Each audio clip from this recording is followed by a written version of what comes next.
Hello and welcome. It's all quite clear now that COVID-19 affects many organs in the body, but recent studies have suggested that the heart is one of the organs that is perhaps more affected than many other organs in the body, apart from the lung, of course, that we know well about.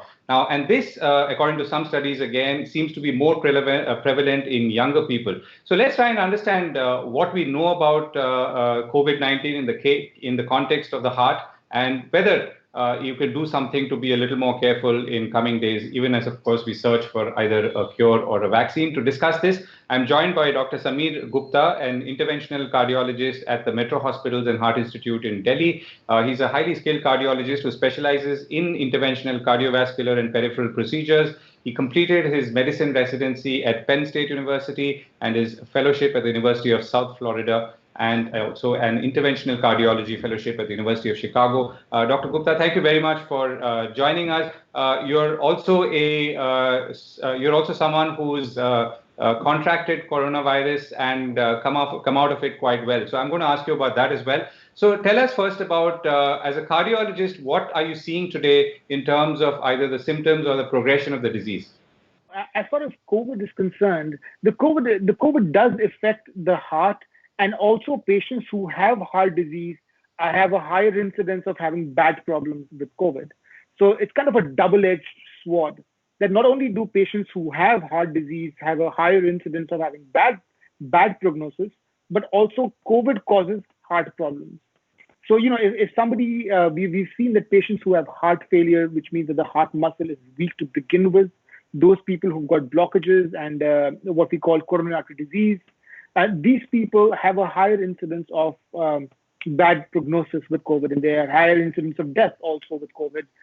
Also, some of the risk factors that cause these problems, like diabetes, hypertension, these also increase the risk of bad problems with COVID. Now, COVID, on the other hand, in somebody who does not have heart disease, causes the entire spectrum of heart disease. What I mean when I say this is it increases the risk of arrhythmias. Arrhythmias are abnormal heart rhythms. So sick patients with COVID can have arrhythmias because of COVID. We've seen that there is a higher incidence of muscle weakness that we see in patients with COVID. We've seen that there is a higher incidence of heart attacks we see with COVID. So it causes the entire spectrum of disease, and also patients who have heart disease are at a higher risk of bad prognosis. Right. So amongst the patients that you've treated, what are the kind of trends that you've seen, and have patients that you've treated come back later with problems to do with the heart? So, I'm primarily a cardiologist. I'm an interventional cardiologist. So I'm not treating COVID patients directly. Right. And but we do get consults. We do see patients who have either contracted COVID in the past, or patients with heart disease who now have COVID and go to another facility. So the prognosis has not been very good in some of these patients. I remember one patient distinctly who recently came in over the last few months. He had a massive heart attack. We treated him. He went home. Then he developed COVID after a few weeks, and then he had a bad prognosis with that, and he ultimately died. So we are seeing these people come back with COVID. We are seeing patients who've had COVID come in now with other heart issues. So we are seeing a lot of this. And like I said, every day we're learning something new about this disease. Right. And I mean, you did refer to a patient who had come back to you. So, and these are people also who have recovered from COVID technically, but have subsequently shown to have some kind of heart issues. Yeah. So, when you look at the heart issues with COVID, they come in multiple flavors, right? So there is this thing called cardiomyopathy that we are seeing in these people. Cardiomyopathy basically means that the muscles of the heart become weak. Okay. And there's also a higher incidence of, there's something called stress cardiomyopathy. So we are seeing these kind of patients coming in who have COVID, recovered from COVID, and now come back with heart failure. And then we see they've got weakness in the heart muscle. Now, there is some data to show that sometimes the weakness of the muscle is temporary. So we don't have long-term studies yet, right? Like, because the virus is only 9 months old. But there are some small reports that are saying that if you give medicines, the heart function may come back. There is this special thing called stress cardiomyopathy. You're seeing a higher incidence of stress cardiomyopathy in people in the COVID era also. Right, and when you look at those who've, let's say, shown some sort of symptom of heart condition post-COVID or post-recovery from COVID, any demographic similarities in terms of age, gender, and so on?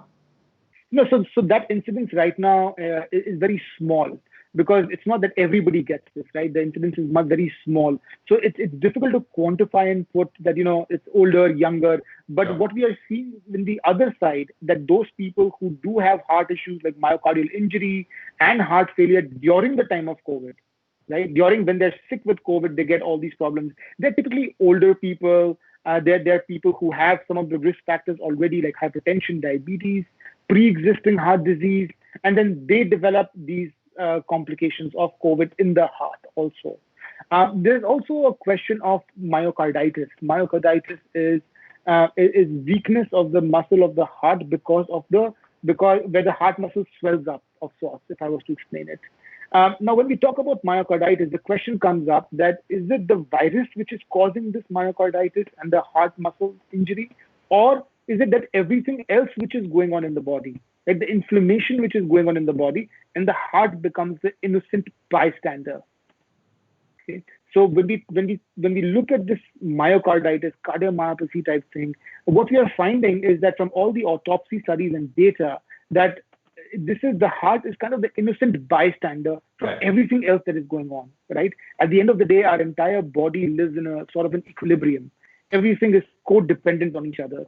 So if there's a massive infection or a massive inflammation which is happening in the body, it does affect the heart also.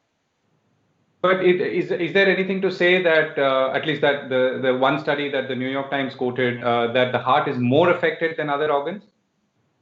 So, if you look at the entire system, right, the lungs and the heart are the two organs which are primarily infected, and also the coagulation system.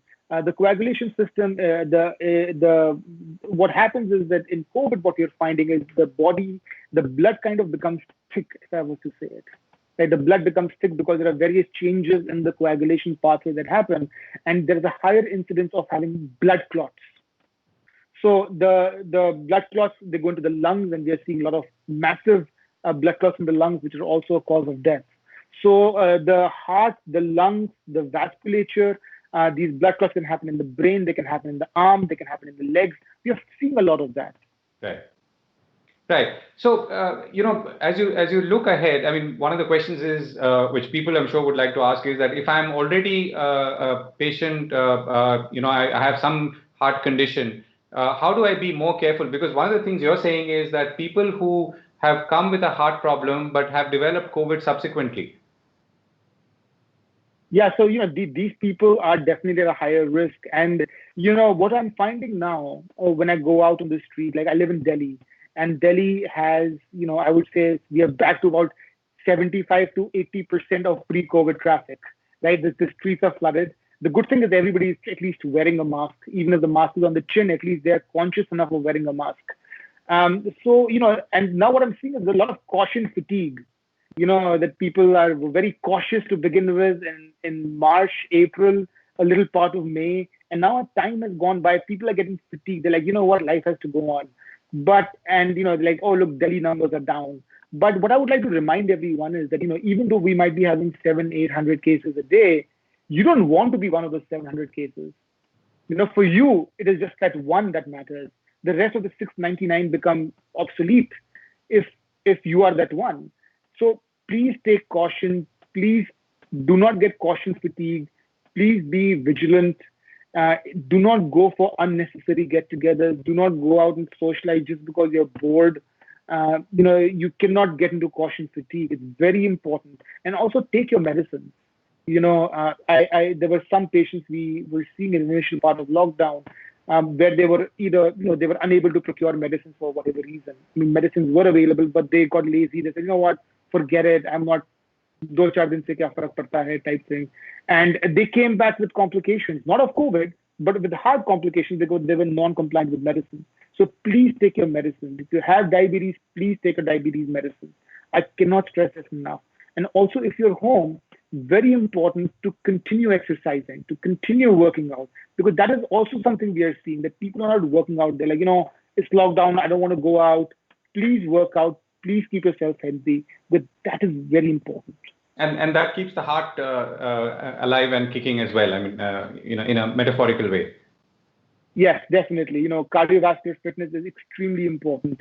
And it's not just, and one more thing which I would like to point out over here, Govind, is that what was happening in the initial part of the lockdown was, and some of it is even existing today, is that people are hesitant to come to the hospital. I got a few calls. I'm having pain, and I'm having chest pain, and I'm having difficulty breathing. I'm sweating. Doctor, what should I do? And I'm like, you might be having a heart attack. You need to come to the hospital, like now. And the patients are like, doc, but what if somebody has COVID? I don't want to expose myself. Do I really have to come? And heart disease has not gone away. Heart disease, even today, Govind, is the number one killer in India. Right? It is a top killer in India. If not one, it's number two. It's somewhere in that range. But you can still have a heart attack. Yes, you can have COVID too, but you can still have a heart attack. So please don't ignore your symptoms. Right. And, you mentioned 700 cases, and you were also one of those 700 and suffered from it. So tell us about your experience. So I remember distinctly what happened. It was a Monday, and I got up in the morning with a tickle in my throat, with a little bit body pain. And I said, you know what? It could be anything, right? I mean, you have a tickle in your throat. You don't think too much about it. The COVID is not the first thing. Though I was exposed to a few COVID patients working in the hospital. I'm a cardiologist. People were coming in with heart attacks, and in the middle of a pandemic, you don't know who has COVID and who does not have COVID. So I got up with a tickle. I worked the entire day. I started having some back pain. And I said, you know what, maybe it's the way I slept. Maybe it's the lead I wear during the procedures. And then I went to sleep. I was very tired. I went to sleep, and I woke up at 4 in the morning with a fever. And I looked at myself. I'm like, oh, my God, this has to be COVID. This cannot be anything else. And I woke up my wife. I told her that, listen, I've got a fever. And then we immediately did physical distancing. She went in the other room, started wearing a PPE kit to interact with me. And a few hours later, even she had fever. So, so we both got COVID. Thankfully, it was a mild version. I just had fever for a few days, and then my oxygen saturation and everything else was good, thankfully. And I recovered. I did my entire 2-3 weeks of quarantine. I actually, I went beyond the recommendations because I said, no, if I want to go back into the workforce, I have to ensure that I am not at all even 1% infected. So I did 2 negative tests just for my own satisfaction. And then I went back into the workforce, and then actually I even donated my plasma. Right. Yeah. And I'm assuming both you and your spouse recovered at the same time? Yeah. So, it was variable. Actually, I had symptoms for about three days, max 4 days. She had like very mild grade fever for about 5-6 days. So yeah, but then we finished our quarantine together. And, we did the entire physical distancing. And, as healthcare professionals, you don't realize, but a lot of healthcare professionals across the world, what they're doing is they're doing physical distancing even from their loved ones. So when the cases started going up, and I knew that there were people coming into the hospital with other symptoms who later on were found to have COVID, I started doing physical distancing from my parents. My parents live in the same building, and I meet them 2-3 times a day.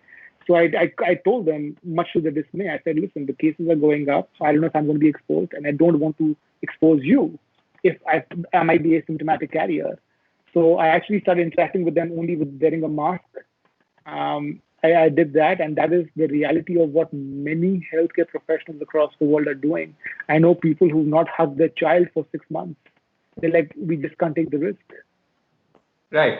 Last question, Dr. Gupta. So as you look ahead, and given your own personal experience and the experience that you gained from treating patients who are obviously, these are cardiology cases, what's your sense? I mean, do you think we have some control on this disease? Do we know more? I mean, we of course know more than what we did earlier, but would you say, for instance, our sense of control is at least 50% now, as opposed to nothing maybe 4 or 5 months ago? Or do you feel we still have a long way to go?